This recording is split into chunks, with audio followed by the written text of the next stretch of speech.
The Reserve Bank of India has cut its benchmark repo rate by another 25 basis points today, bringing it down to 6.25%. We're now down 175 basis points from the peak of rates. Rates started coming down in early 2015, Alex. Absolutely. And speaking about today's rate cut era, the justification that they provided, that they are now comfortable with the inflation trajectory over the short term. But the medium term, he didn't really answer the question that you posed to him properly, did he?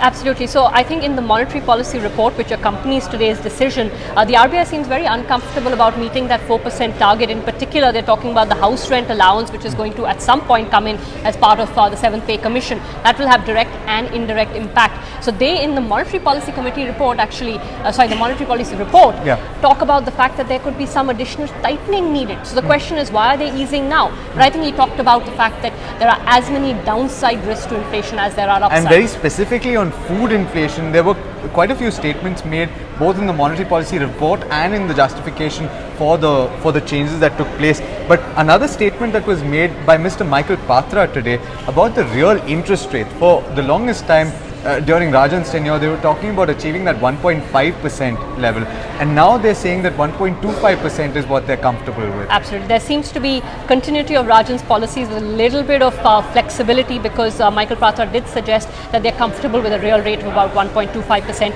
which is anyway the direction that the market is headed in.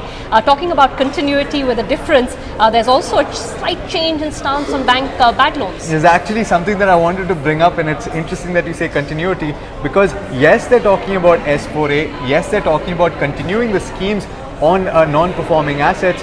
One interesting thing that Patel said today is that the NPA situation is a grave one, but it has to be dealt with both firmness and pragmatism. So it suggests that there might be a little bit of rope that is being given to banks right now in terms of resolution. Certainly seems to suggest so. And one of the changes in today's policy was some changes on the S4A scheme that they've introduced. Essentially, that scheme allows banks to take debt of a company, divided into a sustainable part and an unsustainable part. The unsustainable part you convert into some sort of a convertible equity linked instrument, but the other part, the sustainable part, they're now saying you can classify it as a standard asset, which gives banks a little bit of leeway in terms of their NPA numbers. And provisioning. So yes, provisioning would be, therefore their capital requirements would be lower. Finally, another point that I wanted to bring up was the transmission, because that's been an issue that Rajan had to deal with constantly. It will also be something that Urjit Patel will have to constantly grapple with.